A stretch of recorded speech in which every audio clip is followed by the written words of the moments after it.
Don't be complacent. Always be growing. Right? You know what I mean? I walk into every room, bro, and I know I'm just me.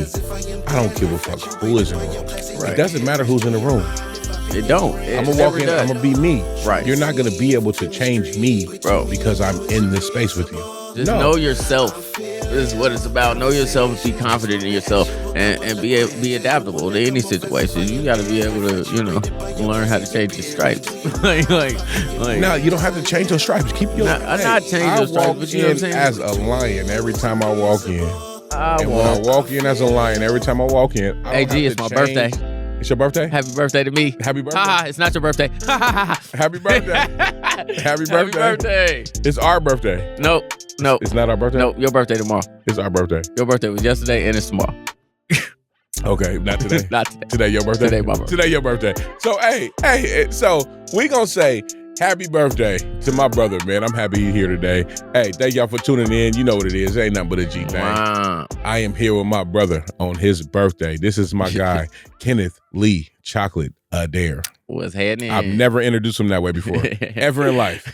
But this is Kenneth Lee Chocolate Adair that's with me. Know that. We go through a whole bunch. He's one of my list of people that when I'm going through life and I'm going through struggles and trials and tribulations and I'm trying to figure out life, I call him at 2-3 o'clock in the morning. I might call him crying and he gonna be like, "Hey, bro, what's going on? Pull up, don't pull up. I don't know what's going on." But this brother right here is somebody who has my ear. I have his, and I love him to death. This is my guy, Kenneth Lee Chocolate Adair.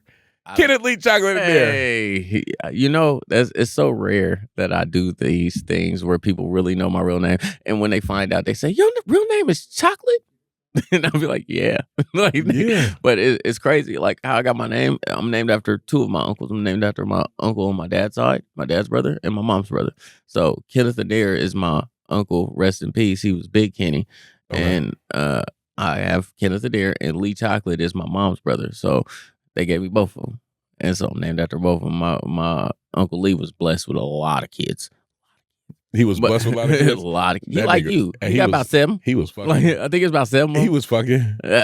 He was doing his thing. Yeah, he was doing what he was doing. He was out here. Yeah. But then my Uncle Kenny wasn't blessed with any kids. So when my dad had me, he was like, talking to him on the phone, and he was like, "Yeah, what's going on?" He was like, "Nothing. I'm sitting here with Kenny."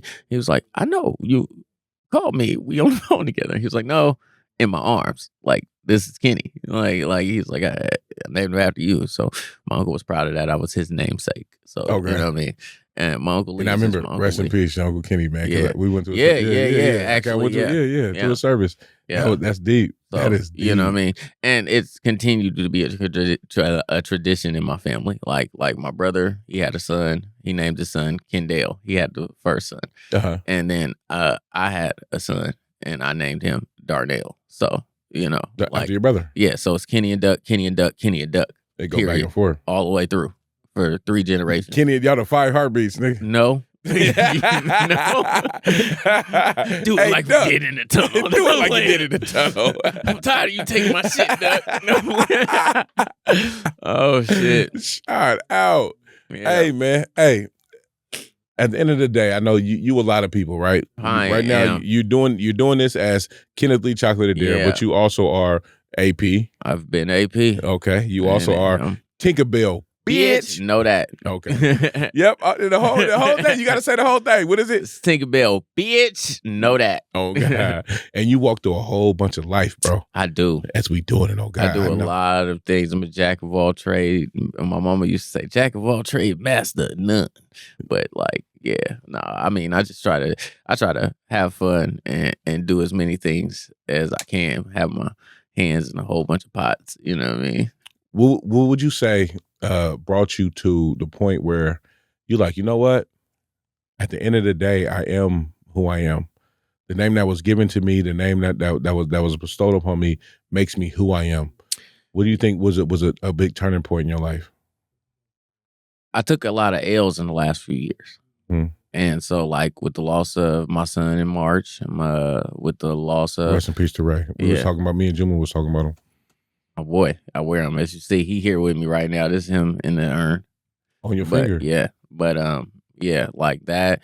and the loss of my nephew's son Tyrell that happened tragically in my house. Like a lot of the fun times had to come to an abrupt stop just for me to kind of deal with those situations in my head. And so, like, you know, I spent so many times wearing the mask and wearing the costumes and being this person and being that person and being out here doing me that I lost sight of who I was in a whole. Literally was living in pieces. So I had to kind of bring it all together and just say, like, let's go back to step one and just be me. Be actually me, you know what I mean? And accept all of these pieces of me little by little. Like, I'm not even gonna say I'm fully integrated yet, but at the same time, I know the partier, the person that's out at the rap shows, the guy that's on stage, that's Tink-A-Bell, you know what I mean? But then I know AP is really, really not a good person. Like, he's just a safety mechanism, but he's angry all the time. He fights. He wants to be violent. AP is a protector. I've noticed that over the years. AP is the protector of all your other, everybody else. You know what I'm saying? AP is the one that's like, nah, hey, this ain't going this way. It's gonna go different way. But you can't let him run the ship. So no, you cannot let AP run the ship. So and then there was Kenny who was getting lost in the sauce. He was just, you know what I'm saying? Like, and then finally I said, you know what? It shouldn't be Kenny is getting lost in the sauce. Kenny should be Kenny. And so I went back to being Kenneth Lee Chocolate Adair, you know, 9 to 5, taking care of the family, taking care of the kids, being an example to every young person to come around my way. You know what I mean? Like, I use the name at work. I use the name in my job, my day-to-day, my normal life. My mama still called me Kenny. You know what I'm saying? Like, so like why would I not be that to other people? You know what I'm saying? So like, I just showing me being me. You know what I'm saying? You know, at the end of the day, you can call me whatever you know me as. Some people still call me AP. Some people still call me Tink. But most people just say Kenny, bro. Like, and I'm still respond. I'm not like other cats who be like, oh, that ain't my name. I'll be like, no, it's my name. Like that's who I am. Yeah. And when somebody say Kenny, I turn around and I look and I respond. I know people who don't respond to their regular name, and I'll be like, what? Yeah. What is that? That's like me. My name, my government name is G. Andre Wade II. Right. And let's make that is G. My first name is G. Andre. Yeah. Not G Andre. No. Like my first name is literally just G. It ain't no extras to it. It ain't nothing you can put on top of it. It's just one letter. That's G. crazy though. Like, you told me that, I was like GEE. You was like, no, like G. Like, and I'm like, that's wild. Nobody hey, what's the first name gonna be? G. That's what it is. You said G. Andre Wade. I grew up under the name Andre. Like, people call me Andre since the time I was, you know what I mean, a kid, until I was like, you know what? Nah, I'm just going by my original first name. Yeah, G. I'm done with it. I'm done with. Have you ever gotten in trouble for that? Everything. In trouble for having a name? Like, your name was G, so you put G on paper, and then like people like in school? So many times. Bro, I got in trouble because my last name is Chocolate. When I was younger, like my art teacher at Portsmouth is Cesar Chavez now. Shout out to Portsmouth Northsiders. Yeah, Portsmouth Middle School. Okay, yeah. But we was the Bears. I think it was Portsmouth Bears. Portsmouth Bears. Portsmouth Bears. Bears. Bro, but my art teacher, she had us write our full names out on like this assignment, and I wrote Kenneth Lee Chocolate Adair. She said, "This doesn't count. Do it over. Don't use your street name." She thought the chocolate was a street name? Yeah. And so I wrote my name again. Same way, Kenneth Lee Chocolate Adair. She said, okay, if you do this again and write your street name, I'm sending you to the principal's office. Oh, she thought you was on some hood shit when you was just being you. Just tell him my real name. And then the third time I did it, same way, send me to the principal's office, called my mom. Principal called my mom. She comes up there. She's like, what's the problem? What's the problem? She was like, well, apparently Kenny keeps using his street name on paper when his teacher is telling him to write his full name out. And she said, really? Let me see. What is he writing? And she looked at me because I was bad, you know. I was getting into gang memory and all of that, you know. Yeah, but you was AP when you was a gamer. Right. You wasn't chocolate. I wasn't. Chocolate had shit to do never with it. Chocolate. Never had nothing to do with it. When I was making, I was never chocolate. Okay. Nobody, hey, chocolate. No, like nobody did that shit. But so the principal shows her the paper, and she looked at it, and she said, So what is he doing? She said, yeah, he's writing his street name on there. My mom took out her ID, put it on the table. And the teacher looked, or the principal looked, and said, oh my God. She said, call that teacher down here. And then she called the teacher in the room. Mom went bad. And the teacher was crying. Happiest day of school in my life. Okay. you got to see Karen cry. I left I left that room, went back to the class. Everybody started cheering when I was back in the class. I was like, what up to the homies and whatnot? And, the teacher came back in crying to get her stuff and was leaving for the day. Didn't come back for a week. Oh, she left? Yeah. She was embarrassed. And it made me feel great. See, that's the problem a lot of times, right?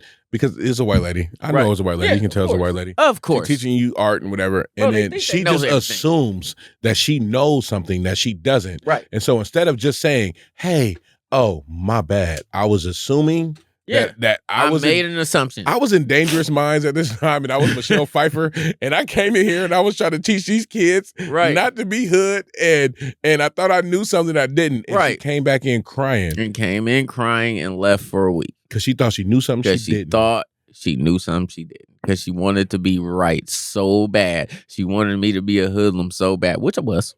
But no, I had a mom and dad, but I still was. She was looking for some reason to get you. Yeah, she wanted me to be in trouble. You was an asshole when you was in I was. Okay. I was. Right. I was a horrible student to have. But I mean, people liked me. Teachers liked me because I'm funny. But at the same time, I was disruptive. I'm making people laugh in the class. We ain't paying no attention. And the worst part about me is back then, they would put all the assignments out at the beginning of the year, like on a shelf, print them all out. Yeah. And I would collect the assignments and I would just do them in bundles. And I would turn them in. So when we was in class, I wouldn't pay no attention because I didn't need to be there. There was no need for me to be there. It was art class. You was an artist. We was just sitting there making cups and putting them in like out of clay and stuff. Like, this is stupid. But you know the cold part?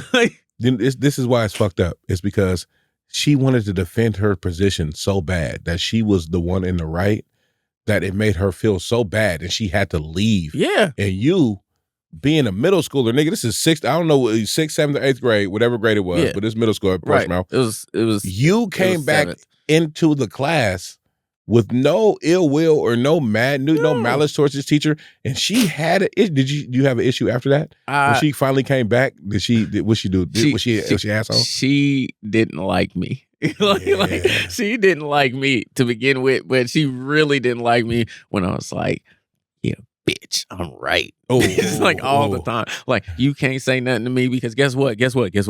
If you send me to the office, I'm calling my mama. I'm calling my mama. And I want you to know. Shout out to my beautiful black women that live on Earth. Shout out to Linda Faye Chocolate. Linda Faye Chocolate. Adair. Thank you, baby. Oh, God. Thank you, mama. Yeah. Thank you, mama. Yeah, my mama ride for me. She still ride for me to this day. So now, going through that. Now, at this age now, you have a strong name. Kenneth Lee Chocolate Adair is a strong name, right? Mm-hmm. But at the same time, you was one person over here. Yeah. You was one person over here. When did you become Tink-A-Bell? Bitch, know that. That became early 2000s. I got back from Houston. I was rapping. It was probably like 2008, 2009. Maybe 2009, 2010. It was right around when I was rocking with S. James. Shout out Champagne James. But when I met S. James, he was Sherman James on Facebook, which I thought was his real name, Sherman.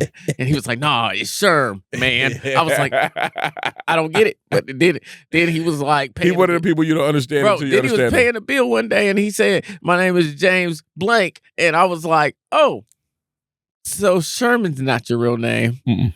And S. James is what you go by. And this is before when we converted names. Like, he was S. James for a long time, and then he went to being Champagne James because I taught him about changing his paradigm.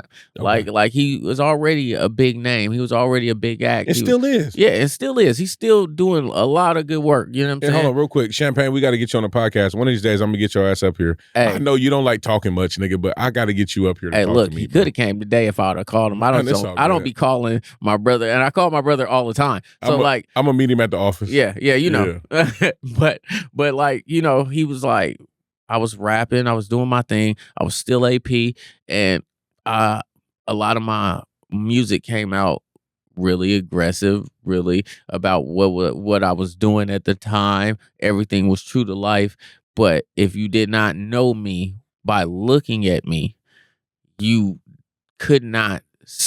It didn't correlate. Like looking at me saying what I was saying did not correlate to my visual aspect because I was so small. Like, you know what I mean? Mhm. And so he was just like, listen, people is gonna test you. And I'm like, yeah, so what? Cause I'm aggressive. like I was still, carrying. I was still out here. You know what I'm saying? You doing what you doing. And he was like, but we know you. Like people here know you. So when they say AP and you talk about these things, people from Portland, people from the town, from the city and surrounding, they actually know you, so they know it's true to life. But when we go to places like California, when we go to the Mecca, when we go to, you know what I'm saying, when we go to Atlanta, people is gonna test you. And is you gonna stand up to that test? And me being me, I'm like, yeah. He was like, but you can't be like that, G. If you want to be universal, you got to find something that you got to pick a lane. You got to make your own way, and you got to choose. It just depends, though. But I mean, he was like, do you want to be considered a gangster rapper, or do you want to be considered an artist? Like, do you want to be considered to be able to be liked everywhere instead of just by this one demographic, you know what I mean? And so I went through, we was strip club DJs at the time. Bartender was trying to get my attention, called me. She was like, hey, your drink's ready. I was talking to a stripper. I wasn't paying attention. Okay. Hey, your drink's ready. I'm still not paying attention. She said, hey, Tink. Looked, said, yeah, you, Tink-A-Bell. Me. And I thought it was hilarious. Hold on, wait. So she gave you your name? Bro, Yeah, you wasn't going, what was you going by when you was doing? I was still AP. You was still AP? I was still AP. And she said, Tink-A-Bell. And so that shit was so funny to me. I just kept it. And I was like, yo, I'm gonna name my DJ name for the strip club, and my stage name is gonna be Tink-A-Bell. Bitch. All together. Like, you know what I'm saying? So when the know that come? Know that is just what I say. It's just like, know that. Like, understand it. Like, say it all together or don't say it at all. And then, like, it got shortened to Tink because of other facets of my businesses that I was doing. Well, also, but life, though. You know what I'm saying? Ain't nobody, bro, I would never just say, call you Tink-A-Bell, bitch. Know that every time I say every time I talk to you. Like, the know that part was just me saying, know that. Like, know that. Know that. You know what I'm saying? It was a staple for me. It wasn't part of my name until you made it part of my name. So like you added the know that. Like just you have to know that it was just Tink-A-Bell, bitch, right? And so like my response when people called it out, like, because I tell people like who was it? Who was it? Seasoning. Okay, shut up. Seasoning. He coming on too in a minute. First time, you finna catch one. First time I introduced myself to Seasoning, he thought I was calling him a bitch. Yeah. And he was like, what's your name? I was like, Tink-A-Bell, bitch. And he was like, nigga, did you call me a bitch? And I was like, no, that's my name. Right? Any real niggas gonna do that, bro. Yeah, and I'm like, no, that's my name. He was like, nah. And I was like, hey. And I called out to some people that was over there that knew me. I said, what's my name? And they all screamed, Tink-A-Bell, bitch. And I was like, know that. Like, you know what I'm saying? Yeah. That's my name. Like, you know what I'm saying? It was just an exclamation point at the end of the day. I know when I met you, I told everybody I met, this is Tink-A-Bell, bitch. Know that. And so like now. And I'll be like, you better say all of it together. Bro, like, yeah, so many renditions, bro. But anytime I walk on stage, nigga, when I say Tink-A-Bell, y'all say bitch. So it always works out and it makes everybody feel like, yeah, I just know I'm gonna say bitch 1,000 times. Like, yeah. And it's fine because I'm not calling you a bitch. I'm just saying it. Exactly. Because the reason why you got your name is because the bartender said, hey, you, Tink-A-Bell. Yeah. And you had to be like, it was are you hilarious. talking to me? It was fucking hilarious. So I kept it. And that's how I became Tink-A-Bell. And Tink-A-Bell was friendly. Bro. Look, white girls all like wanted to be Tink-A-Bell when they grew up. Like white people feel like it's not as aggressive. like when you say your name is Tink-A-Bell, everybody smiles and be like, what the fuck? Like you're a grown ass man. You right. Grown ass man named Tink-A-Bell, bitch. Know that. Know that. like you know what I'm saying? So that's how that shit happens, you know. So okay. Yeah. Nigga, that's love. I mean, at the end of the day, as we transition, we all get our names. I grew up Andre. Some people call me Dre. It's a whole bunch of names I go by. If I hear a certain name be called out, I'm gonna turn around depending on because I know where you know me from. Right. You know if that I'm era. ever out and somebody be like Dre, and I'm like, I know exactly who they're talking. And I'm turning around. I know you from when I was a kid. Exactly. When I was a know kid. the era because, but nobody like Dre was a whole nother person too, though. Like, Dre was a whole nother beast. The thing about it is people don't realize that, like, bro, you don't give yourself your name, your nicknames. Like right now, Lil Pistol Starter and them, like they be making up the name. What's your name? Shoot a nigga twice in the face. That's my name. Like my name, walking nigga down. Walking nigga down. Made that up. like nobody gave you that name. Like you wasn't walking a nigga down in diapers. Like, you know what I'm saying? Like bro. Names were given back then. Like now niggas just make up whatever the fuck they want. Make up whatever. Like bro, nigga, my name Little Itchy Diaper. I don't understand. Like why you made that. You know what I'm saying? Like your name, but whatever. But like bro, all my nicknames have been blessed. I've been blessed. They've been given to you. You know what I'm saying? Like I never picked my own name. Mm-hmm. So like, you know what I mean? Like even Kenneth Lee Chocolate Adair. I didn't pick that. My mama picked it. Like, you know what I'm saying? But like it is what it is, and I lived up to every part of it at every time. So like, and now it's time for me to live up to being Kenneth Adair and handle a lot of business. And like I said, Tink-A-Bell still will pop out. Tink-A-Bell still will go to the club. Tink-A-Bell still will sit at stage. Tink-A-Bell still put out music, but Tink-A-Bell is the party side. It's the happy. Hey, everybody, let's have a good time. Everybody ready to have a good time? Hey guys, what's going on? Hey guys. I got a new nickname recently. What? Godzilla.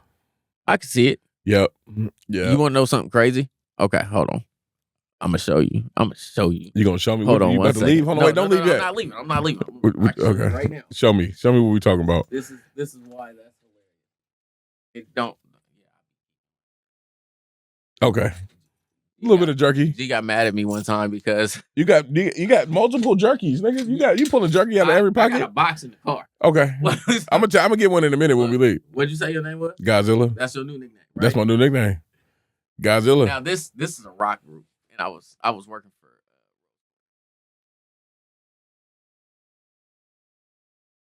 Okay. This was the funniest racist thing I had ever seen, and I had to buy the shirt. Okay. So. Okay. You got glasses and shit.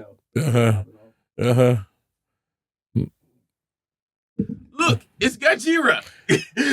Oh my God. Oh, funniest racist shit I had ever seen. As fuck, though. Bro, I ain't gonna lie. The rock group's name is Gajira. Okay. And I thought, now hold on, are they Asian? No, they're white. They're white, and their name is Gajira. Their name is Gajira. And I thought it was the most racist shit I had ever seen. Is. And nobody got why I said that this was racist. And I was like, I don't support them. Do you understand what's going on in this name? And I was like, yo, you ever remember them old Godzilla movies? And they were like, oh, look, it's Gajira. Oh, God. And I was like, that's the only thing I thought about the whole night. And I was like, yo, that is low-key, high-key racist. It's both at the same time. And they have, like, millions of fans following and whatnot. And I just thought it was freaking hilarious that the name was Gajira. I'm not going. I just bought it. I'm not going to a Gajira show. Why? I'm not going to a Gajira show. I'm not going to a Gajira show because I don't. That's racist, bro. It is, bro. And I was like, bro. They got away with it. They got away with it, and they still getting away with it. And they still getting away and getting money. Shout out to all my Asian homies, man. Bro, they getting money on this right now. They selling out the Rose Quarter. You know what I'm saying? Okay. Oh, excuse me, the Moda. The Moda. I'm old. You old. It's the God, it's the Gajira in me. No, but you born and bred here, bro. I'm a North Sider, bro. I know you a North Sider. Bro, St. John's Don.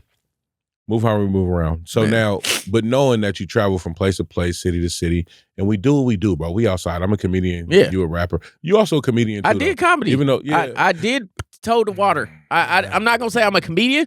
I did try my hand in comedy. Okay. You're not me. No. Comic I'm not a comic. But you are a funny motherfucker, and I do love it every time I get to see you on stage. But you are artist in a different way. You paint pictures with music. Yeah. I mean, Right. I tell a story. I'm a storyteller. That's what I do. And so, but traveling and seeing the world and doing what you're doing and living how you live. What is some of the biggest like the biggest challenges that you meet, and some of the biggest like when you walk into it, like you good. Like you know how you walk into a atmosphere and you're like, oh yeah, this is my place. Like where would you say would be the best place for you? Everywhere, man. Everywhere, man. Okay. There's no place I'm not good at because I'm just a people person. So it doesn't matter what element I end up in. I am going to migrate my way and shimmy and joke around and get to where I want to be at. Like I don't take no for an answer. If you tell me I can't come backstage, I'm gonna end up backstage because you said I couldn't come. Yeah. Like bro, there was times where we was having major shows. We did a show at Salem Armory. You know what I'm saying? With Too Short, Mozzie, E40, everybody, woo. And we end up I end up in the back. I'm chilling with 40, chilling with Too Short. I'm talking, blase. I happen to have S. James keys on me. S. James comes to the door and he's like at this time he's the man. I'm like second in command. He's supposed to be running the show, running the ship. He's the person that everybody is like, oh, champagne. And I'm in the back. He's stopped by security. They like, nah, bro, you can't come back here. And then he's like, yo, that's my brother right there. And he already back there and he got my keys and it's my name on the flyer, and he with me. So how he get to be back there and I can't? And I looked at the security guard. He looked at me. I said, hey, yo, let her through. But the security guard was like, oh, okay, yeah, you good. Yeah, but you can't get mad. But it's just like, I don't shy towards new experience. One thing I be trying to tell people to do is when you're in different places, don't get mad at security because they just doing what they do. Yeah, you can't. They don't doing their job. know everything that's going on. They are there to do a job. They're doing their job. And so security is and I love security. Get me wrong, I love them because they make sure that they're doing what they're supposed to be doing and moving around and keeping everything copacetic. Yeah. But they can only know what they know. So it's been a lot of times I've been in situations and the security been like, hey man, I don't know about you. And I'm like, hold on, bro, look, just chill. I'm gonna talk to you for a minute. Please don't get aggressive with me. Yeah, let's relax. Please. Let's not get aggressive here. Hey guy. Let me just explain to you what's going on. That way you have a good night and I have a good night. Right. Otherwise, this motherfucker is gonna be this way. Yeah. It was once this way and it's gonna be this way if we get into an altercation. So let's just go ahead and relax and it's gonna be fine. Right. And then most of the time security is cool if they there to listen. But you also get security that just don't give a fuck. Yeah, they just want to be buff and assholes. And they think they cops, nigga. If you security, my nigga. You are not sending nobody to jail tonight. You're not turning it. No, look, bro, just listen to me. Let's talk it out and we're gonna be able to figure out the solution. I don't have those problems. You don't? No. You never have those problems with security? No. Is it just me? You're intimidating if you didn't notice. Like when people look at you, they're intimidated. Their first thing is that he's gonna be a problem because you're most of the time bigger than them or their size. So if it came down to a real fight or they needed to put you out, it would be a real fight. With me, like they look at me like, I'll toss him. I can lift him. But that's why I always approach security. Yeah, and I just walk up like, hey pal, what's up? I never want security to have to do their job. Bro. Any place I'm in, I don't want security to do their job. Especially if security can come to me. If it's somebody that I'm with that is causing a problem, I want security to come to me because I will deal with the person. I do things to purposely not be able to get into places, and I get into places. I walk up to a club blowing a blunt, and I'll walk straight up to the security, and he'll be like, "You can't have that in there. Well, finish this for me, player," and walk in, bro, I do stuff like that on purpose. Like, I don't care. That's that Napoleon complex. No, because I already knew I was gonna be on that side of the door, regardless of what this person this obstacle in front of me is. I know that I'm going to be on the other side of that obstacle. Now, and that's whether it's going into the club or just in life in general. I don't really see there's no problem if you come up with a solution. If you got a solution, you ain't got no problem. Exactly. So therefore, I always say, here's where my speed bump might be, but I'm already aiming past that. It's like if you punch somebody, you're not punching them and stopping here. You're punching through. And so in life, you just got to keep punching through, keep moving forward. I'm going to be on the other side soon. It might not be right now, but I'm going to figure out a way to be on that other side. You know what I'm saying? And if it's a right now situation, then right now I'm going to be on that other side. And it's just what it's going to be. What you know what we about to do right now? What? We finna go to the other side, but in just a minute. Right now, we finna take a break, and y'all gonna see us on the other side in just a minute. We finna go and we gonna refresh for a little bit. We gonna drink some water. I might have a shot or two. I'm gonna actually do a shot because she always try to be getting me drunk before I start, and that doesn't work with me because I don't weigh as much as him. He could drink for 4 days. I just be offering whatever is there, bro. Bro, I came with coffee and water because I know you. That's smart. Do your thing. Yeah, I ain't gonna tell you how to do your but drugs. this next time I will have me. I have a taste. Okay, that's what they say back in the day. I have me a taste. A little taste. We're gonna be back with you in just a minute, man. I'm with my guy Kenneth Lee, Chocolate Adair. Nothing but a G thing, baby. What up, world, man? Thank y'all for tapping back in to Nothing But a G thing, man. I'm here with my guy Kenneth Lee, Chocolate Adair. Kenneth Lee, Chocolate Adair. Oh, know that. We got to put a note at the end of that one, too? I told you, it's just part of me. Like, I just do that shit. Know that. Know that happens, bro. Wow. No, this is my brother, man. We've been going through it a lot with y'all, man. We've been, you know what I'm saying, talking about history, life, how we become who we are at the end of the day. We become who we are because it's a lot of times it's not because of us. Nah. Right? Nah. Like we said, nicknames. None of my nicknames came from me. Right. Like when I was a kid, my name Andre. I went by Andre my whole a lot of part of my life. My middle name. And people are lazy and they just started calling you Dre. But only because, nigga, when I was in school and teachers would be like, Gandre. They'd be like, I had one teacher go, guh, and I was like, bitch, it ain't no way in hell you got your degree and you don't see one letter and just say the letter. Hey, bro. That's weird. That's not normal. It's not normal. Like everybody wants to put the G with something. Yeah. So it's not normal for people to see one letter and when you be like, what's your name? And they be like, it's G. But like when you see G, Andre Wade, G Andre. No, they can put it together. A lot of people try to. Gondare? Gondry. I got a Gondry before. You got a Gondry? I got a Gondry, not a Gondry. Gondry? I didn't get a Gondry. That'd have been weird. Gondry? I'd have been like, hold on. Gondry? Nigga, like, Gondry is kind of strange. What class are we taking right now? Is it sex ed? So as we go through it, and we don't get a chance to really make up who we are. Like I literally have this thing in me, right? Right. I always look at myself and be like, what do other people see? You know? Like if you were not you from the outside looking in, how would you explain you? I can't. Can't? You want to know why? Why? Because as many times as you looked at your reflection, you don't know what you look like. Mm-hmm. Because you can look at other people and I could describe you, right?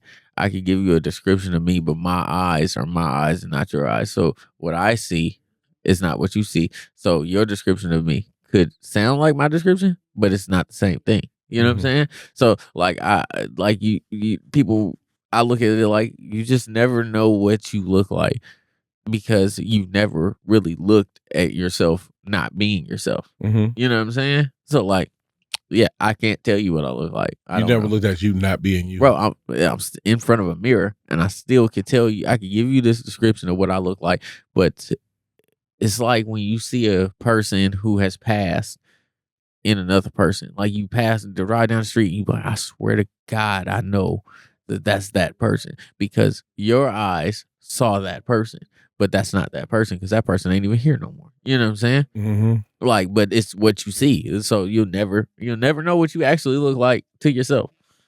You'll never look at yourself like an out of body experience. Okay. You know what I'm saying? I get that, but then I don't because at the same time, I know I present and however I present. Yeah. Right. Right. And outer body looking out, like as we just walk through this earth, walk through time, what would you expect for people to see from you when you outside?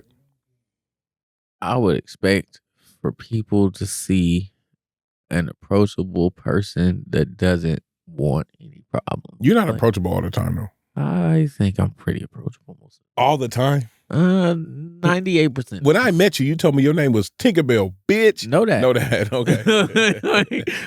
like, who doesn't want to meet a grown man named Tink-A-Bell? No, hold on, wait. Let's tell them exactly how we met. I'm gonna tell you exactly how I met this brother. I love him. I came up to him and I said, "Hey, what's up with you, bro? My name is G." And we shook hands. Yeah. He was like, "Hey, locked in. What's up with you, bro? My name is G." What's up with it? I said, "What's your name?" Tink-A-Bell, bitch. Know that. And I said, "What? Hold on, bro. Wait. Hold on, wait.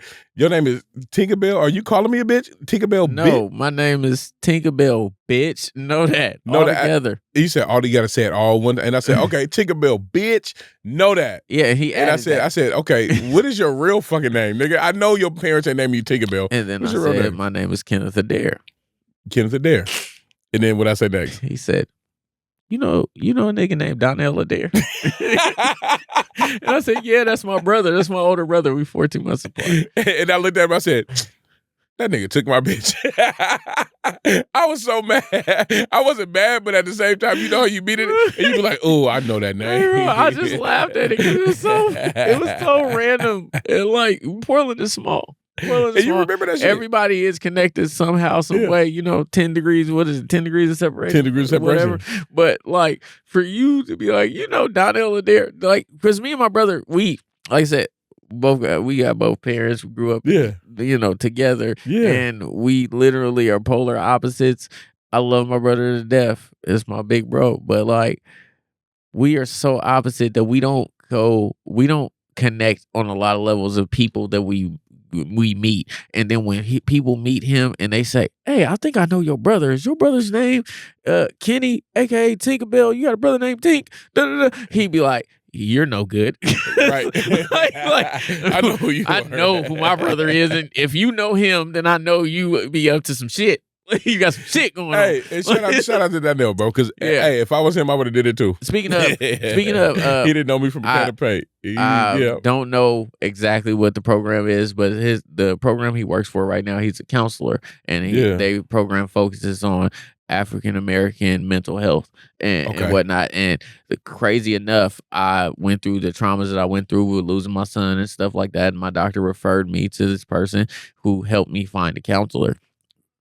That counselor, that person referred me to their website, and they said, "Look on this website and see who you can read that little blurb and see who you connect with the most." I got 4 people down before I saw my brother's face looking at me like, and so I was like, "Hey, lady, did you look at this website?" Did you get proud though? I did. I was happy about it because, bro, like, I don't pay attention a lot.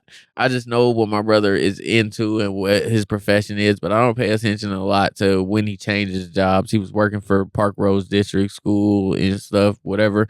And then he said, "I'm leaving that. I'm going to a different program, get a different job." It's like, oh, that's good. Do your thing.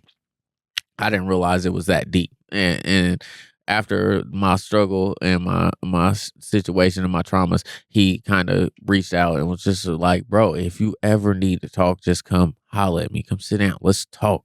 Let's just talk about whatever." You have a counselor, bro. That's your brother. Bro, I didn't know it was that deep. And so when I saw it, I told the person, like, "Yo, seeing this tells me that," and instead of going to pay for counseling, have my insurance pay for counseling or something, I can just go talk to my brother. And who knows me better than the person who's lived with me all 38 years of my life and dealt with me all 38 years of my life.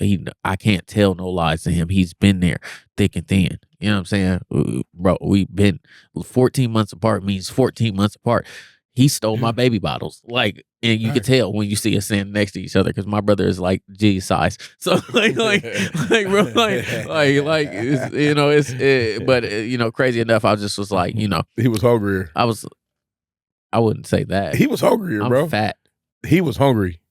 You can't. He was hungry. No, he was selfish. He was strong. He is strong. Yeah. like I was. But no, but like I'm talking about when y'all was kids. Yeah, he took your baby bottles because he was hungry. I was a baby. He was strong. Take it back. Baby. Take it back. What do you mean? By the time I got it back, it was empty. He would empty it, put it around, and crawl off. That's what my mama would say. And that's why you are the way you are right now, because you've been fighting giants your whole life. All my life. Your whole life you've been fighting giants. Man. But hey, but mental health is a real thing, bro. Really, it is. Especially Black mental health is a real thing. Bro. We need to have people we can talk to, not somebody that's gonna give us drugs. We need to have somebody who understands us from where we came from and be able to talk to them about our life, and them not even try to. You don't got to find a solution, but just walk me through it sometimes. And completely transparent. That is the way that I dealt. Drug of choice, that is the way that I dealt. I wanted to get out of here, so I wanted to be happy. So guess what? I was going to smoke my weeds. I was going to take a toot, and then I was going to get me some liquor, and I was going to feel all right. Like, you know what I'm saying? Like that's just me. Tink-A-Bell, taking a toot. Yeah, I'm going to go ahead and tink up a little bit. Like that was me. But like, going through all of the shit that I've been going through, it's just like, yo, this shit don't work. It only works some of the time. Like, it's not something you can bury yourself in, because you'll get lost, you'll lose self, you'll lose everything you got, you'll end up on Skid Row, you'll end up out here hooting horns like the people downtown on 3rd. Like, you'll end up sleeping in a tent just because you mess yourself off thinking that you're trying to run from something, but you can't escape something that's internal. Because you have nobody to talk to. Yeah. And it's eternal. And you have to... It's internal, my bad. Internal. In order to talk to somebody, though, you have to accept the fact that you're going through something, or that you could be wrong. Like, and when they tell you the truth, you have to be able and willing to accept that truth. You know, and a lot of people are not willing to accept the truth of seeing when they're doing bad, or hearing about the things they go through and the things they do. Me, I've been open to conversations, and even when I don't accept it right then, if I hear you, if it goes in here, it bounces until I come back to it. And then I come back to it, and then next time I see you, I might say, you said some stuff and it didn't come across the right way that I was able to accept it then. But when I thought about it, you were right. And you have to accept your faults and your downfalls and the things that you do that ain't good for you. When it comes to therapy, though, a lot of times, right? Black people feel like they don't need therapy. Well, there's not a lot of Black therapists. There ain't. There wasn't many to choose from. Yeah. Like, you know what I mean? But it's hard to find. Black, white, or in between. You gotta... I feel weird talking to white folks about my problems. Yeah, but I mean, I could dig that. But there are a whole bunch of other races with a whole bunch of problems, a whole bunch of therapists. Like, I might talk to a Mexican about my problem. I can talk to a Mexican about my problem. I might talk to an Asian about my problem. I might talk, you know what I'm saying? But like, you have to start like. I don't know if I can talk to an Asian about my problems. I can. Why not, bro? It just depends. I don't know. They was on the railroad. They was, but bro, they got beat, they got killed, they got everything that happened horrible to us, except for picking cotton and being out in the fields. They was slaving these Asians on the railroad. They was slaving these Asian women in the bathhouses. They were in whorehouses turning tricks like you know what I'm saying, not by choice, but because the natives the same way. You know what I'm saying? Like, there's not been a race other than white people in America that hasn't been enslaved in some type of way by the others. But white people, white people enslaved. Have white people enslaved other white people? Indentured servitude is what they always bring up. Nah, I mean, but they had indentured servitude. It was literally indentured servitude. It was niggas that they was indentured. No, there was some whites. The whites that did something that they weren't supposed to do. And they had to pay for their crimes. So in order to pay for their crimes, they had indentured servitude. But those people were more likely to be out of that servitude after they had pay their debt to society or whatever the fuck. But us, we just was being indentured servitude because we were sharecroppers and we were this, that, and the other. After slavery went away and it was like, no, you can't have slaves no more. And it was like, we still gonna have some niggas. Like you know what I'm saying? Like that's just what it was. That's history. And you know, as much as white people want to rewrite history and teach whatever they want to teach in the school, what's real is that the dark parts of history actually still exist. And as long as we have these people who are in high places to dictate what we can and can't learn, dictate the education we are going to be given, dictate the money put in the education system where the ethnicities lie in, and the hoods and what we call hoods, because we call it the hood, but it's a neighborhood. Just like white people have neighborhoods, we have neighborhoods. We can be cool with our neighbors, but they want us to be hood. They want us to be gang members. They want us to be everything bad possible. You know what they do though? They pit us up against the other neighborhoods that surround us a lot of times. So you have like white neighborhoods and neighborhoods. I never heard of nobody from Lake Oswego, white beefing people with Beaverton, beefing with Beaverton folks. Bro, Hill's Burrito. Never Nigga, they call it Hill's Burrito. Is that crazy? Only because you know what I'm saying, I'm a Mexican. Bro, like that's crazy to me. Like it's Hillsboro. But Hillsboro was predominantly white, but when Hispanics decided but the thing about it is when black folks get a neighborhood, Mexicans Hispanics get a neighborhood, if Asians get a neighborhood, they pit them against other neighborhoods that are just like them. Just like them. But exactly. You don't never see white folks beefing with other white neighborhoods. Bro, never, bro. Never. I never seen Lake Oswego and Selwood beefing with each other. Bro, never seen them be like, yo, I can't wait till I see these Selwood niggas. Or it wouldn't be niggas. It would be. That's what I'm gonna start doing, bro. Right. I'm gonna start recruiting little white gang members to beef. To beef with other white gangs in other affluential neighborhoods. Gang banging is dead. Gang banging is dead? Not gang banging. Gangs are dead. No, because here's the put it on the white folks. Here's the thing. I'm not even gonna say that back when I was younger, it was different. It was the gang being in the gang. It was being in the gang. It was choosing your sides. I mean, we had different perspectives. We had old heads teaching us different things. But right now, you have young cats who want to be in a gang so bad that they make up everything. But when I was young, you had to spit your lit.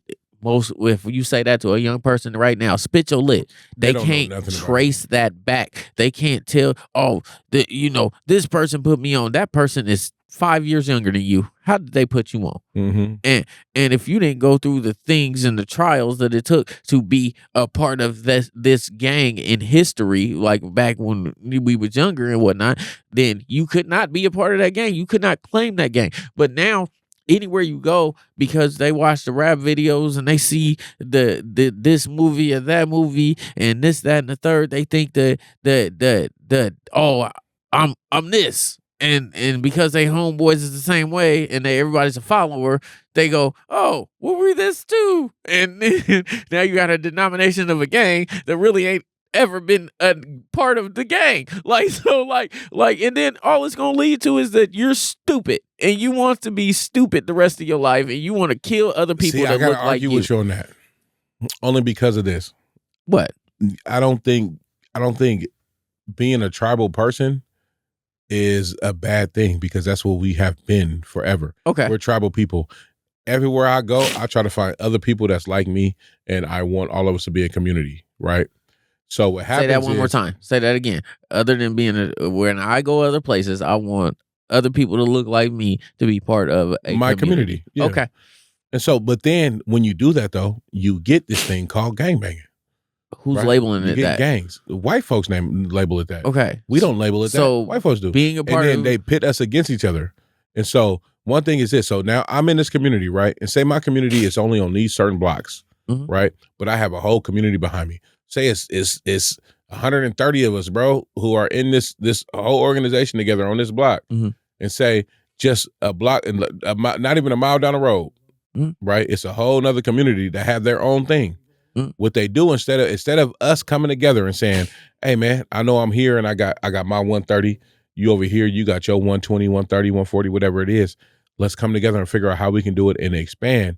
What they do is they say, you have to be mad at these people because they're building something you're not. Why? And you have to be mad at these people because they're building something you're not. And because that's America, my nigga. That's how they did it. But the thing about it, you started it as I find people that look like I look, feel like I feel, and make a community, correct? So if these people who are doing something similar look how you look and feel how you feel, why would you think that it's okay to go, hey, because they're doing the same thing I'm doing in a different manner, but they're going for that we can't be a community because somebody was there to tell you that y'all can't be a community. Mhm. So therefore, like I said, it is stupid because the initial thought is I'm building community. So that means that my outreach doesn't stop at this borderline.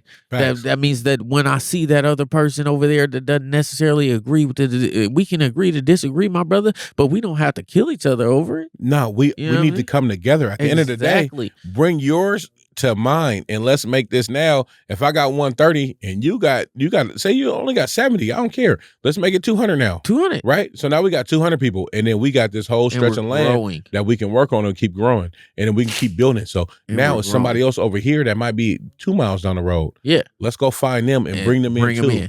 Right? And no matter what we're claiming as far as like you could be whatever who you want to we be. are. Yes, but at the end of the day, we still a family. But we're one. We all one. Like, exactly. But and so that's why when I'm talking about gangbanging now to as opposed to gangbanging then, bro, I tell people all the time, it's the difference between being a gang member and a gangbanger. Once you pick your set, you can't never go away from that, but you could actively stop banging. You can actively choose to be different than. You know what's crazy though? What? When niggas get in their 30s and their 40s, they forget all that shit. Yeah, because gang banging, when you become 30, when you become 40, when you get up, they don't care. I know so many niggas from so many different hoods now that I'm older and I'm moving around life that will hang with people that was once they enemies. Bro, I'm one of them. I'm one of them people. Like, I had a lot of beef growing up, but I was the one that I attacked funk head on. I don't care. I had no remorse, no conscience, did a lot of stuff. And then once I got understanding, tell you, how I gained understanding was I did something for a person who asked me to do something for them. It was a problem. I had to solve it. I solved it. And they patted me on the head like a dog. And it was supposed to be my OG. Oh, they gave you one of them. No, and it was literal. It wasn't like, oh, good job, bro. It was a literal pat on the head like a dog. And that's when I realized no matter what I did, it wasn't, I was being sent to do it. It wasn't my choice. But was it something that you got a little homie? Yeah. And I just never wanted to be in a position where somebody thought they had something over me again. But it ain't nothing wrong with being a little homie though. But don't think you control my choice. You know what I'm saying? Don't take it. Is that how you seen it? That's how I saw it. That's how I felt. I felt like you gave me something to do and pointed me in a direction that wasn't positive, but it wasn't anything I grew from, and it wanted me to keep me in a position, but it was like good dog. Like you would take a dog to sit, jump, lay down, shake my hand, and attack. And I was an attack dog, so it was like attack, and it was like good dog. Like I really felt so strongly about it that I had to stop being that way. And it wasn't like I disrespected my people because we still was friends. We still was partners. We still was homies. But at the same time, I told them never again. I do something that you got sent on a dummy mission. You was a crash out. Yeah. They sent you to crash out. I was a crash out. That's the best way to put it. And I was the one. Hey, look it, bro. At the end of the day, there's nothing wrong with that, but you got to have leaders that's going to send people to crash out for the right reasons. Right. You know what I'm saying? Like, I get it. Sometimes you do have that kind of energy, but if you're not pointing them in a position that's going to help them, you and everybody else in your community, then you sending them to do something that is detrimental to everything that's going on. Right. And so you seen that. You said the job I just did wasn't one that I should have did. Wasn't one. And so it was twofold. It wasn't that they sent you on a job, because there's nothing wrong with being the little homie. There's nothing wrong with being the person that the big homie say, hey, I need you to do this for me. And then you go do it, right? Ain't nothing wrong with that. But if they sending you to do something that is detrimental to you and everything that's going on, then that is when the problem comes in. Right. Because if I say, oh, bro, look, I don't know what's going on right now, but nigga, we need 4 or 5, 6, 7, I don't know, steaks, food, whatever it is for this thing going on. I need you to go get it. Go get it for me. Boom. Boom, boom, boom. That's go get good. it. And I'm doing this. Right. I don't care how you get it, nigga. Go get it because we need it right now. Right. Right. And when I'm saying steaks or whatever, I'm just saying we need food. Right. So go get the food. If you go rob Safeway, then you robbed Safeway, but you made it happen. Go get the food for the hood. Go get the food for what we need for this program. These kids need it, nigga. I don't know, whatever it is. Right. You go crash out and go get it and come back. Boom. Nigga, I got your back. We'll protect you through it. But if I seen you go do something that's gonna be detrimental to everything that's going on, exactly, instead of something that's gonna feed, then that's the problem. Right. That's a big problem. Right. And like I said, I think the point that this all comes to is, little niggas, watch who you looking up to and make the right decisions for yourself first. Don't just do something because somebody you want. I think we all been in those kind of positions before. Yeah. And I had homies that was telling me to do right. I had homies that was telling me to do wrong. But it was almost too late for me to understand the concept that if it's not going to build me or improve my life or benefit myself, to do said things, that I was looking up to the wrong person and I didn't have the right role model. And so when I say this with love. I don't care what you do or who you pick. Just make sure that the people you implement in your life at a young age are the right people that you're putting in your life, because it'll all end how it's supposed to end, and it'll end fast. And it could be death, it could be jail with gangbanging. That's pretty much what comes out of it. And if you don't get away from it and ahead of it beforehand, you just gonna be a nigga that just is used to going to jail. Yeah, like, bro. Look, who wants to be that guy? It's nothing wrong with building a community. Nothing wrong with nothing wrong with it. Nothing wrong with finding your place with people. It's nothing wrong with crashing out for your community. Because I'm somebody who I was built that way too. Nothing. I'm as a leader as I am now. I'm a leader in the way that I'm a leader, right? But at the end of the day, every leader has to follow at some point, some shape, way, form, or fashion, right? And so we grow up and we do life, however we do it. But if you are in a leadership position, you should always be pointing people to what is going to be better for them, for the community, for everybody around. We should not be pointing people to shit that is going to be detrimental to that. Stop poisoning. But at the same time, though, also, I don't want to say that because somebody goes to prison or go to jail, whatever, makes them a bad person. Doesn't make them a bad person at all. Malcolm X went to prison. Martin Luther King went to prison. But we're set up to do that. Nelson Mandela went to prison for a long time. We're set up to continue doing that. We're set up to continue making our young men and women go to prison and think that shit is okay. Like, no, good people go to prison all the time. You know what I'm saying? Yeah, but if you go to prison for the right reasons, my nigga, don't go to prison for the dumb shit. A cat on the news, I don't know his name, don't ask me, but a cat on the news went to jail. Probably it was all over Instagram like last week, 2 weeks ago, because a cop killed his son. That next day, he killed that cop. He didn't kill that cop. He killed a cop. But at the same time, I heard I'm it was not mad at him. Cop, but I'm not mad at him because he showed precedence on what was important to him in his life. His child was important to him, and y'all took that away. At that point, nigga, it was gang. Yeah, your gang killed my gang. Straight my gang up. Coming at yours. What for an eye. What is it? I'm going one up. I'm going one up, and I had no problem with it, and I accepted everything that he did. I feel him. I feel him so personally. Like so, bro. I got kids, bro. I got 6 of them, bro. You take my son, and then but you take him in a fucked up way, and then you expect me just to sit back and just be cool with it? Yeah. No, I'm going Tyrell, one up too. I love you. Gang. Tyrell, I love you. Gang, bro. And so as you move, and life is life, I'm not mad at cuz. No. I know whatever that officer, whoever he killed or whatever it is, and share whatever it is, I'm sorry your family had to, but you chose your side. And I chose mine. And life is life. And that's what happens. And I can't be mad at you. Don't be mad at me. Bro, that's what I'm saying. So like good people, things happen to good people every day. Good things happen, but bad things happen to good people. Our choices are our choices, but make the right decision. And older niggas that still banging, stop telling these little niggas to do dumb shit. Send these niggas back to school. Hold on, Tell wait. these niggas Hold to on, go wait. to school. Any nigga that if you 30, 40 and you still gang banging, like for real gang banging, and you telling kids to go out there and gang bang and shoot their own people and do all this other bullshit, Kill yourself. Facts. You should just stop right now. I think we need somebody. We need our own task force to to figure that out, Bro. Because that's not we need to build a real community.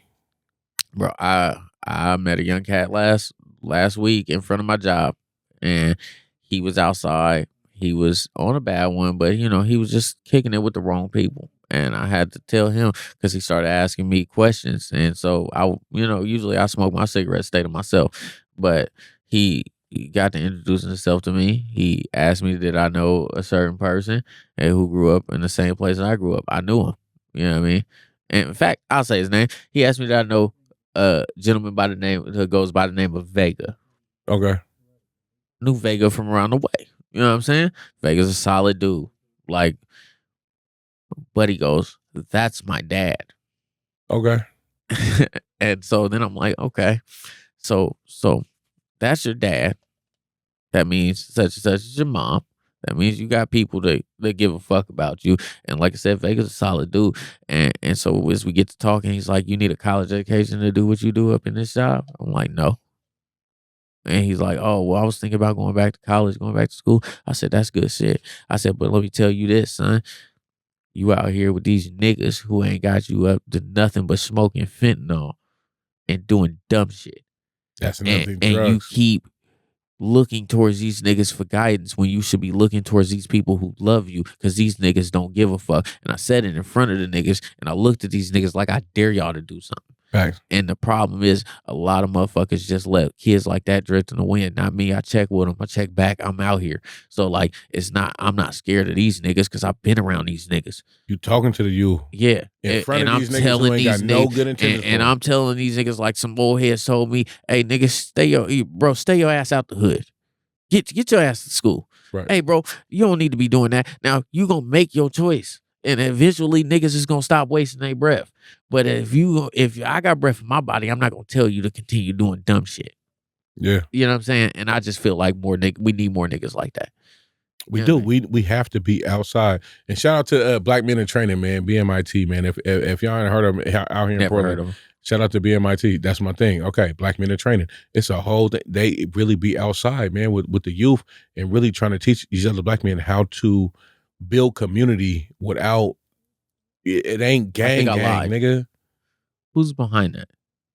It's gonna be about it. It's Nolan. Yep, brother Nolan. Yep, my little cousin. Okay, bet. Yeah, no, I heard about this from Nolan's mom, and she told me about it, and this was right after Teray.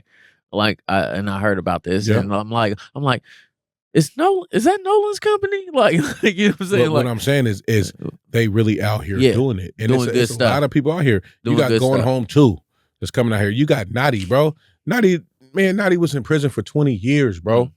20 years from doing some dumb shit. When niggas was 16 years old, bro. Niggas was kids. Kids, bro. Literally kids. Right. And right now, he is doing the same exact thing that he's supposed to be. He's being that real leader. He out here talking, bro, the night sports, with Boys and Girls Club, he out here visiting prisons. He visited McLaren and Inverness and all these other places and talking to folks and letting them know, bro, it's a different way. We need to build community, not gangs. Yeah. We need to build community. Yeah.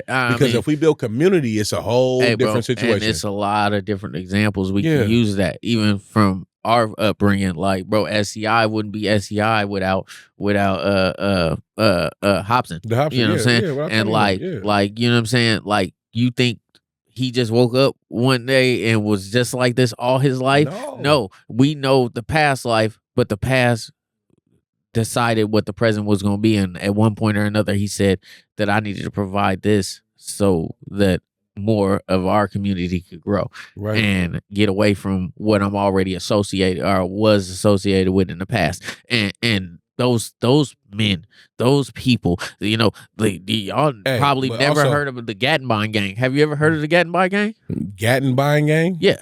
Have you ever heard of them? No. So these are all people who are in their 70s now, but they was a gang to protect their neighborhood. And now, as They old was men, like the Panthers. they have the Martin Luther King program that they throw. They have the World Arts Association. They have black men, the black man breakfast club. I don't know what they call them, but they all get together once a month to go have breakfast with each other. And as they build, they bring younger men like me that have been around doing all this volunteer work for these different programs that they've created and these different opportunities that they created, come to these breakfasts once a month to eat, just to fellowship with us as a community. And it all started right there off of Gattenbine, and off of 15th and to the 18th store. And what's crazy is, and these are the men we look at, and they represent us in the past, and they weren't the perfect people in the past. They weren't people who came from just straight up and down. They were people that came from the other side of the tracks at their time, and now we need to reciprocate that for these younger generations. That's why it's nothing wrong with gangs. I tell people all the time, I don't have a problem with gangs. I have a problem with the people who represent I have a problem on the mainstream. I have a problem with the way that America told us that gangs are supposed to operate. Right. Because these people take whatever they see, and nowadays what it is social media. Yeah. Right? Yeah. So gang means I got to do this, or I got to do this, right. or I got to be this type of way, or I got to be this type of way. That's not what that means. What's the gang is just finding community, my nigga. What's the dictionary definition of a gang? A group of people. Group of 3 or more people. That's a church. that's Christianity. That's any religion. That's anything. Any one of them. That's an army. That's a police squad. That's anything. Gang. Anything 3 or more people, bro. Like, that's it. Yeah. When 3 or more people gather, that in the Bible it say 3 or more people gathered, I'm there. I know it's just me and you right here talking right now. But we got a gang out there right now. Okay, it's 5 of us. It's a gang. It's 5 of us. It's a gang. We're a gang. Yeah. And there's even more behind us right now. You know what I'm saying? Like, yeah, the terminology of gang has been disassociated to what it really is, bro. Get it together, be a family, be a community. I like those words better than gang, but gang ain't nothing but a community of people who are like-minded, and instead of inspiring destruction between our people, we should inspire change. And this is the message I like to have to all the leaders is, I understand we have a lot of young warriors, right? With warrior spirit. Yeah. The same spirit that you had, the same reason that you got sent on the skits that you got sent on. Yeah. Yeah. You was tripped out. They sent you on missions. Yeah. Cool. Nigga, I've been on a whole bunch of missions my own self, and that's just life, the way it is. But we have these young people with warrior spirit, and instead of pointing them in the right direction, we point them in the wrong way. We have to stop doing that. We have to take them and embrace them and let them know their warrior spirit can be used for this. It could be used for this. It could be used for this. It's a whole bunch of other things as far as training somebody else up. Yeah, guess what? We will have to go on a mission or 2. Yep. Yeah. But we're not going on a mission against our people. Right. That's what we're not doing. Right. That's what we're not doing. Right. We want to. So until we get there, it's gonna be a minute. It's gonna be a minute. Genocide is a motherfucker. It's gonna be a minute. I know, but we working. We doing it. We moving in that direction, and that's what it is. This gang. Man. Hey, all right, we about to get out of here. One thing I like to do though is, I'm a big tattoo person, bro. You know me. I got a million tattoos. I don't know if a million, but I got tattoos. A lot of tattoos. Yeah, I got a lot of them. How many you got? I have 2. One is rubbed off right here, but then I have one on my back. Okay. So what inspired you to get the tattoo that you got? My treble cleft is because I love music. I've always loved music since I was a kid. Okay. The one right here, it said "We making money" on my finger. Okay. So when people was talking and it didn't have to do with money, I could go shh and let them read my finger instead of saying the words. And so, I have a plan for a quarter of my body to get tattooed up, and it's all Neverland inspired, which also has. You got an artist in mind? I haven't found the right one yet. I got one. I mean, I had somebody draw up the Tink-A-Bell I want to get. Now I got one. I got my cousin in Baltimore right now. He gonna hook you up. And be more. I got to go to Baltimore. You gonna come with me? You gonna come with me? I gotta go to Baltimore to get blasted, yo. Oh God, come with me. Come with me to Baltimore next time. It's gonna be a whole. You gonna have a whole vibe, bro. You gonna have fun. You gonna have fun while you out there, and you finna get your I ain't whole never been to tattoo done. Be-More. I ain't never been to Be-More. I'll go out there and politic and see what's popping. You know what I'm saying? Hey, it's good. Yeah, I'm telling you. Yeah, it's good. but I mean, I have a whole Neverland situation that I want done to the right side of my body. You know the last tattoo I got? I got an L on this hand and I got an R on this one. And it was just random, nigga. I think we was up at like 3:00 in the morning and we went to the hotel and that's how the Trouble Cliff happened. Wait. Have all your tattoos been professionally done, like with a professional tattoo needle? Not all of them, no. Okay, so my first tattoo. Well, the tattoo art I'm sending to you to, he started tattooing me when we was kids. Yeah. And so, but now he older, he can do, you know what I'm saying? But he started and so it was professional, yes. Did they have a license? No, I didn't ask that. I said, was it done with a professional gun? I didn't. Yeah. Every tattoo I have has been done with a tattoo gun. Nope, my treble clef wasn't. It wasn't done with a tattoo gun? My treble clef was done with guitar strings, some random wires, a Walkman motor. And that's you got a prison tattoo outside of prison? Yeah, that is weird. I used tattoo ink. I didn't use cigarette ash. Okay, like this is what we had. My wine partner, he was like, yeah, bro, with a little pen and shit, bro. Like it wasn't. It was. Oh, that shit was going up and down. It was slowing down as he was dragging it. Like, bro, that's because I felt he had to pump it. I'm scared of needles, so I felt like it was gonna hurt. So I just was like, fuck it. I don't want to look. Do it here. And nigga, that's what we had. That's crazy. And that was my first tattoo. This one got done with a professional gun. I did this one over with a professional gun, same person. But like my first tattoo. Oh, he grew. I mean, no. He finally got a real gun. No, I bought the gun. Oh, you bought a gun for him? Yeah. It was his birthday. It was my guy. Okay. It was like my Hanai brother. Shout out Dan Seal or our jigs. But like it was my Hanai brother. And I was like, bro, just get a real gun. We got Amazon. I don't understand. We finna go to Baltimore, man. Hey, we finna get a tattoo. Hey, Mike, be ready for him. My nigga on Instagram, he Mike Baby Ink Crazy. Mike Baby Ink Crazy. Ink Crazy. We gotta go see him, man. You finna go get it. You go get that whole piece that you talking about on that side. We gonna get it done. I'm finna pass out. You are. It's all good. No, I'm gonna be sleep. I'm gonna be like, finish it and don't draw a dick on me. That's he's definitely not gonna do that. Bro. Like we fight. We fight. Your vision is gonna be what you see. He ain't gonna do no weird shit. If I go to sleep and you draw a dick on me, nigga, we fight. I just want you to know. You probably don't want to fight this nigga either. I ain't gonna lie to you. That's how they did. That's how they did the Little Mermaid case, nigga. I know what was happening. The last time I was in Baltimore, this nigga woke me up at 6:00 in the morning and we was throwing knives at a tree. Yeah, well, because that's how he trains. He has a knife hooked to a chain. And he be kicking that motherfucker and moving the motherfucker. He be swinging around his neck and throwing it. Yeah, I don't want to fight you. Yeah.